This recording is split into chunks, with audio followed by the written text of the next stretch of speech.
प्यारे साथियों, वाहिगुरू जी का खालसा वाहिगुरू जी की फतेह। ਈਰਖਾ ਕਹਾਣੀ ਤੁਹਾਡੇ ਨਾਲ ਮੈਂ ਸਾਂਝ ਪਾ ਰਿਹਾ ਕਿਉਂਕਿ ਅੱਜ ਦੇਖ ਰਹੇ ਹਾਂ ਜੋ ਸਮੇਂ ਦਾ ਇੱਕ ਚੱਕਰ ਵੀ ਚੱਲ ਰਿਹਾ ਕਿ ਹਰ ਇਨਸਾਨ ਦੇ ਅੰਦਰ ਇੱਕ ਦੂਜੇ ਤੋਂ ਈਰਖਾ ਆ। ਅਗਰ ਇਸ ਕਹਾਣੀ ਤੋਂ ਤੁਹਾਨੂੰ ਕੁਝ ਸਿੱਖਣ ਨੂੰ ਮਿਲਿਆ ਤਾਂ ਬਹੁਤ ਵਧੀਆ ਮੇਰਾ ਉਪਰਾਲਾ ਹੋਏਗਾ ਕਿ ਇਸ ਨੂੰ ਮੈਂ ਆਡੀਓ ਰੂਪ ਦੇ ਵਿੱਚ ਤੁਹਾਡੇ ਤੱਕ ਪਹੁੰਚਾਇਆ, ਜੋ ਕੁਲਬੀਰ ਸਿੰਘ ਸੂਰੀ ਉਹਨਾਂ ਦੀ ਲਿਖੀ ਹੋਈ ਹੈ, ਡਾਕਟਰ ਕੁਲਬੀਰ ਸਿੰਘ ਸੂਰੀ। ਕਹਾਣੀ ਕਿਸ ਤਰ੍ਹਾਂ ਸ਼ੁਰੂ ਹੁੰਦੀ ਕਿ ਇੱਕ ਸ਼ਹਿਰ ਦੇ ਵਿੱਚ ਇੱਕ ਬੜੇ ਅਮੀਰ ਸੇਠ ਜੀ ਰਹਿੰਦੇ ਸਨ। ਉਹਨਾਂ ਦੀਆਂ ਕਈ ਫੈਕਟਰੀਆਂ ਚੱਲਦੀਆਂ ਸਨ। ਸ਼ਹਿਰ ਦੇ ਉਹ ਵੱਡੇ ਕਾਰਖਾਨੇਦਾਰਾਂ ਅਤੇ ਪਤਵੰਤਿਆਂ ਵਿੱਚ ਗਿਣੇ ਜਾਂਦੇ ਸਨ। ਸੇਠ ਜੀ ਵਿਦਵਾਨ ਲੋਕਾਂ ਅਤੇ ਗੁਣੀ ਬੰਦਿਆਂ ਦੀ ਬੜੀ ਕਦਰ ਕਰਦੇ ਸਨ। ਆਪਣੇ ਸ਼ਹਿਰ ਦੇ ਵਿਦਵਾਨ ਅਤੇ ਬੁੱਧੀਜੀਵੀਆਂ ਨੂੰ ਤਾਂ ਉਹ ਘਰ ਬੁਲਾ ਕੇ ਸੇਵਾ ਕਰਦੇ ਹੀ ਰਹਿੰਦੇ ਸਨ, ਪਰ ਜਦੋਂ ਕੋਈ ਬਾਹਰਲੇ ਸ਼ਹਿਰੋਂ ਵਿਦਵਾਨ ਪ੍ਰੋਫੈਸਰ ਜਾਂ ਲੇਖਕ ਉਹਨਾਂ ਦੇ ਸ਼ਹਿਰ ਦੇ ਵਿੱਚ ਪ੍ਰੋਗਰਾਮ ਵਿੱਚ ਹਿੱਸਾ ਲੈਣ ਆਉਂਦਾ ਤਾਂ ਸੇਠ ਜੀ ਦੀ ਕੋਸ਼ਿਸ਼ ਹੁੰਦੀ ਕਿ ਉਹ ਪ੍ਰੋਫੈਸਰ ਜਾਂ ਲੇਖਕ 1 ਜਾਂ 2 ਦਿਨ ਉਹਨਾਂ ਦੇ ਘਰ ਵਿੱਚ ਰਹੇ। ਸੇਠ ਜੀ ਉਹਨਾਂ ਦੀ ਹੱਥੀਂ ਸੇਵਾ ਕਰਦੇ ਅਤੇ ਉਹਨਾਂ ਵਿਦਵਾਨਾਂ ਦੇ ਵਿਚਾਰ ਵੀ ਸੁਣਦੇ। ਲੋੜਵੰਦ ਬਜ਼ੁਰਗ ਵਿਦਵਾਨਾਂ ਅਤੇ ਹੋਣਹਾਰ ਗਰੀਬ ਵਿਦਿਆਰਥੀਆਂ ਦੀ ਉਹ ਆਰਥਿਕ ਸਹਾਇਤਾ ਵੀ ਕਰਿਆ ਕਰਦੇ ਸਨ।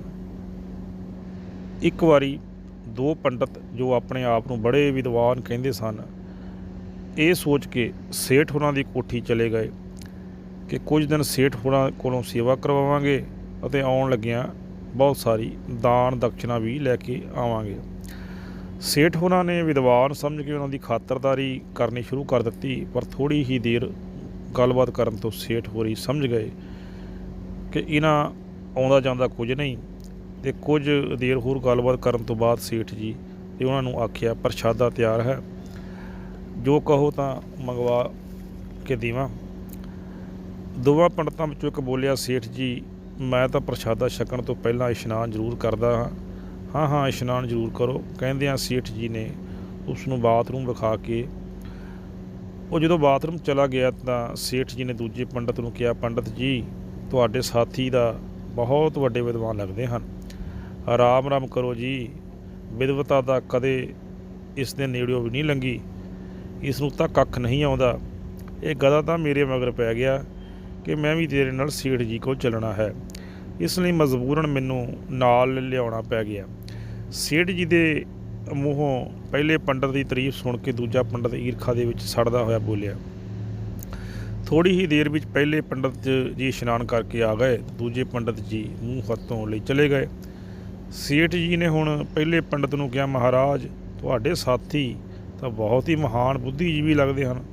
ਪੰਡਤ ਜੀ ਨੇ ਇੰਨਾ ਵੱਡਾ ਦਿਲ ਕਿੱਥੇ ਕਿਸੇ ਦੀ ਵਡਿਆਈ ਸੁਣ ਸਕਦੇ। ਉਹ ਆਪਣਾ ਮੂੰਹ ਬਣਾ ਕੇ ਕਹਿਣ ਲੱਗੇ, ਬੁੱਧੀਜੀਵੀ ਹਰੇ ਰਾਮ ਹਰੇ ਰਾਮ। ਸੇਠ ਜੀ ਤੁਹਾਨੂੰ ਬੜਾ ਵੱਡਾ ਭੁਲੇਖਾ ਲੱਗਾ ਹੈ, ਉਹ ਤਾਂ ਇੱਕ ਸਧਾਰਨ ਆਦਮੀ ਨਾਲੋਂ ਵੀ ਨਲਾਇਕ ਹੈ।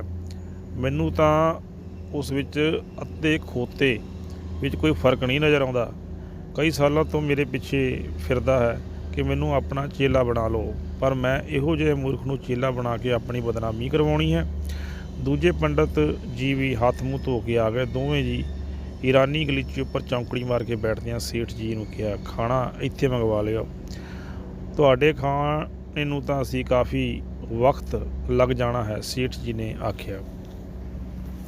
ਨਿਮਰਤਾ ਦੇ ਨਾਲ ਬੋਲੇ, ਤੁਸੀਂ ਤਾਂ ਕਿਹਾ ਸੀ ਪ੍ਰਸ਼ਾਦਾ ਤਿਆਰ ਹੈ। ਪਹਿਲੇ ਪੰਡਤ ਜੀ ਬੋਲੇ, ਪ੍ਰਸ਼ਾਦਾ ਤਿਆਰ ਸੀ, ਪਰ ਮੈਂ ਸੋਚਿਆ ਉਹ ਪ੍ਰਸ਼ਾਦਾ ਤੁਹਾਡੇ ਵਾਸਤੇ ਠੀਕ ਨਹੀਂ, ਤੁਹਾਡੇ ਵਾਸਤੇ ਤੁਹਾਡਾ ਸਪੈਸ਼ਲ ਚਾਰਾ ਲੈਣ ਭੇਜਿਆ ਹੈ। ਸਪੈਸ਼ਲ ਚਾਰਾ? ਅਸੀਂ ਤੁਹਾਡਾ ਮਤਲਬ ਨਹੀਂ ਸਮਝੇ। ਦੋਵੇਂ ਪੰਡਤ ਇਕੱਠੇ ਬੋਲ ਪਏ।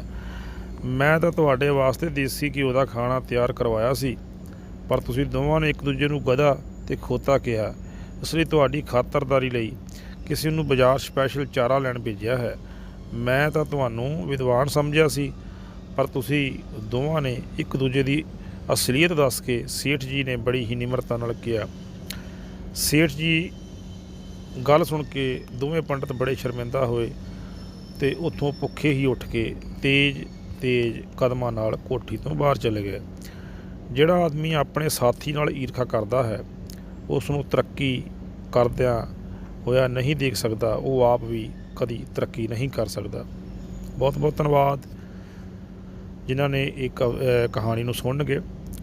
ਔਰ ਦਾਸ ਦਾ ਚੈਨਲ ਆ ਪੰਜਾਬੀ ਅਲਫਾਜ਼ ਮਾਂ ਬੋਲੀ ਪੰਜਾਬੀ ਨੂੰ ਜਰੂਰ ਸਬਸਕ੍ਰਾਈਬ ਕਰਿਓ, ਕਿਉਂਕਿ ਆਉਣ ਵਾਲੇ ਸਮੇਂ ਦੇ ਵਿੱਚ ਵੀ ਤੁਹਾਨੂੰ ਚੰਗੀਆਂ ਅਤੇ ਵਧੀਆ ਕਹਾਣੀਆਂ, ਵਿਚਾਰ, ਕਵਿਤਾਵਾਂ ਅਤੇ ਗਿਆਨ ਭਰਪੂਰਵਕ ਜਾਣਕਾਰੀ ਜਿਹੜੀ ਉਹ ਪ੍ਰਾਪਤ ਹੁੰਦੀ ਰਹਿ ਸਕੇ। ਬਹੁਤ ਬਹੁਤ ਧੰਨਵਾਦ। ਮੈਂ ਤੁਹਾਡਾ ਆਪਣਾ ਦਾਸ ਹਰਦੀਪ ਸਿੰਘ ਦੀਪਾਲ, ਲੁਧਿਆਣਾ। ਵਾਹਿਗੁਰੂ ਜੀ ਕੀ ਖਾਲਸਾ, ਵਾਹਿਗੁਰੂ ਜੀ ਕੀ ਫਤਿਹ।